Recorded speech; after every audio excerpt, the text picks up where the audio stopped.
আসসালামু আলাইকুম। স্বাগতম সবাইকে আমাদের আজকে আলোচনায়। আজ আমরা একটি গুরুত্বপূর্ণ বিষয় নিয়ে কথা বলবো, বিশ্বায়নের প্রভাব উন্নয়নশীল দেশগুলোর উপর। বিশ্বায়ন উন্নত বিশ্বের সৃষ্টি বলা হয়ে থাকে। উন্নত বিশ্ব তৃতীয় বিশ্বের দরিদ্র দেশগুলোকে প্রত্যক্ষভাবে শোষণ করার পরিবর্তে পরোক্ষভাবে শোষণ করার জন্য বিশ্বায়নের ধূম্রজাল সৃষ্টি করেছে। বিশ্বায়নের ফলশ্রুতিতে দরিদ্র আরও দরিদ্র হচ্ছে, নিঃস্ব আরও নিঃস্ব হচ্ছে। উন্নত বিশ্বে বিশ্বায়নের নামে বাণিজ্যের প্রসার ঘটিয়ে বিশ্বজুড়ে চালাচ্ছে অব্যাহত শোষণ ও লুণ্ঠন প্রক্রিয়া। তথাপি কেউ কেউ বিশ্বায়নকে দেখছেন তৃতীয় বিশ্বের দেশগুলোর আশীর্বাদ রূপে। প্রকৃতপক্ষে বিশ্বায়নের ফলে বিশ্বব্যাপী দু ধরনের প্রভাব পড়ছে। এর মধ্যে ইতিবাচক ও নেতিবাচক উভয় প্রভাব রয়েছে। তৃতীয় বিশ্বে বিশ্বায়নের ইতিবাচক প্রভাব। যেসব তাত্ত্বিকেরা বিশ্বায়নকে তৃতীয় বিশ্বের সার্বিক উন্নতি ও অগ্রগতি সহায়ক মনে করেন, তাদের ধারণা যায় তৃতীয় বিশ্বে বিশ্বায়নের প্রভাব নিম্নরূপ: প্রবৃদ্ধি ও উন্নয়নের সুযোগ সৃষ্টি।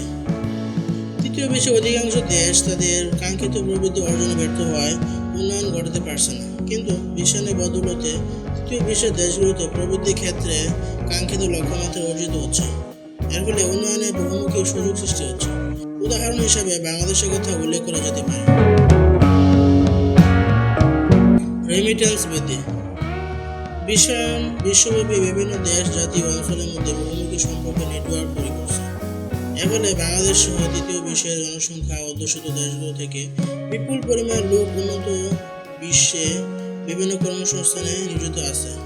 তাদের পেতে অর্থে তৃতীয় বিশ্বের দেশগুলোর অর্থনীতির চাকা গতিশীল করছে। বাজার সুবিধা সৃষ্টি।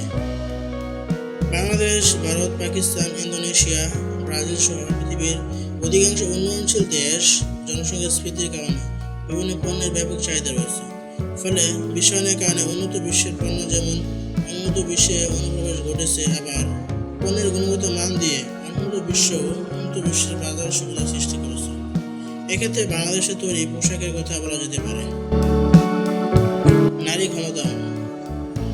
জনসংখ্যা অর্ধেক নারী হওয়া সত্ত্বেও বিভিন্ন সেক্টরে নারীদের ভূমিকা ছিল নগণ্য, কিন্তু বিশ্বায়নের ফলে সামাজিক, রাজনৈতিক, সাংস্কৃতিক ও অর্থনৈতিক কর্মকাণ্ডে নারীদের সবার উপস্থিতি ও অংশগ্রহণে উন্নয়নের চাকা সচল হয়েছে। নারীরা আর চার দেওয়ালের বন্দী না থেকে পুরুষদের পাশাপাশি বিভিন্ন উন্নয়ন কর্মসূচিতে অংশ নিচ্ছে।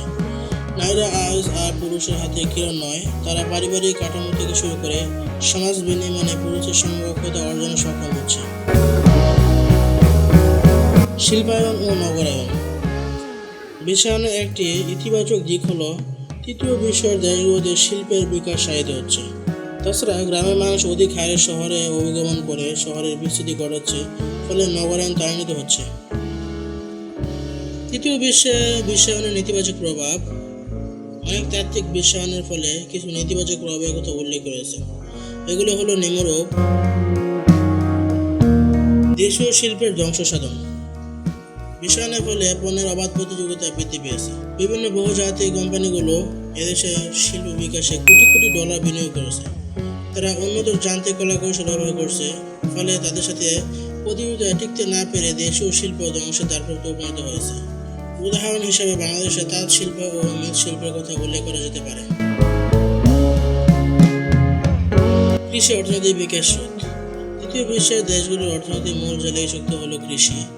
কৃষি অর্থনীতির চাকা সচল রাখলে দেশগুলো উন্নয়নের দিকে ধাবিত হতে পারে। কিন্তু উন্নত বিশ্বে বিশ্বায়নের নামে অনুন্নত বিশ্বে কৃষি অর্থনৈতিক বিকাশের পথ রুদ্ধ করেছে। বিশ্বায়নের নামে তাদের উপর নির্ভরশীল করে তুলছে। দারিদ্র্যের লালন। নির্ভরশীল তাত্ত্বিকেরা মনে করেন উন্নত বিশ্বের দারিদ্র্যের মূল কারণ হলো উন্নত বিশ্বের উপর নির্ভরশীলতা। উন্নত বিশ্বের বিরাট বাজার দখল করার জন্য উন্নত বিশ্ব বিভিন্ন সাহায্য সহযোগিতার নামে এবং বিশ্বায়নের বলি আবহাওয়া তাদের উপর নির্ভরশীল করে তুলছে।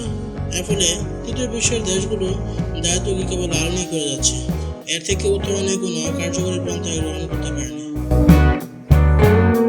দেশীয় সংস্কৃতির বিকাশ স্রোত। বিশ্বায়নের সবচেয়ে বেশি নেতিবাচক প্রভাব পড়ে দেশীয় সংস্কৃতির উপর। আকার সংস্কৃতি বদলতে অতি সহজে পাশ্চাত্য সংস্কৃতি অনুপ্রবেশ ঘটেছে। দেশীয় সংস্কৃতি ও মূল্যবোধের পরিপন্থী বিজাতীয় সংস্কৃতি আগ্রাসনে দেশীয় সংস্কৃতি বিকাশের পথ ক্রমশ রুদ্ধ হয়ে পড়েছে। মেধা পাচার। বিশ্বায়নের ফলে এদেশের তরুণ মেধাবী শিক্ষার্থীরা উচ্চশিক্ষা লাভের জন্য বিদেশে পাড়ি জমাচ্ছে। বিদেশে গিয়ে এদেশের শিক্ষার্থীরা বিভিন্ন সেক্টরে কৃতিত্বের পরিচয় দিচ্ছে, ফলে তারা সেসব দেশেই স্থায়ীভাবে বসবাস শুরু করছে। এভাবে এসব দেশ ক্রমে মেধাশূন্য হয়ে পড়ছে। পরিশেষে বলা যায়, বিশ্বায়নে যত নেতিবাচক প্রভাবই থাকুক না কেন, বাস্তবতা হলো বিশ্বায়ন সামনের দিকে এগিয়ে যাবে। এরও বৈশ্বিক প্রেক্ষাপটে কোনো দেশ দূরে থাকতে পারে না।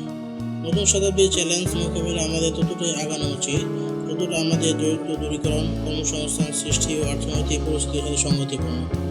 তার জন্য প্রয়োজন মানব সম্পদ উন্নয়ন, রাজনৈতিক স্থিতিশীলতা, সম্পদের সুষম বণ্টন ও সমৃদ্ধ প্রশাসনিক কাঠামো। আশা করি এই ভিডিওটি আপনাদের জন্য তথ্যবহুল এবং চিন্তার খোরাক হয়েছে। যদি আপনাদের ভালো লেগে থাকে তাহলে আমাদের চ্যানেলটি সাবস্ক্রাইব করতে ভুলবেন না।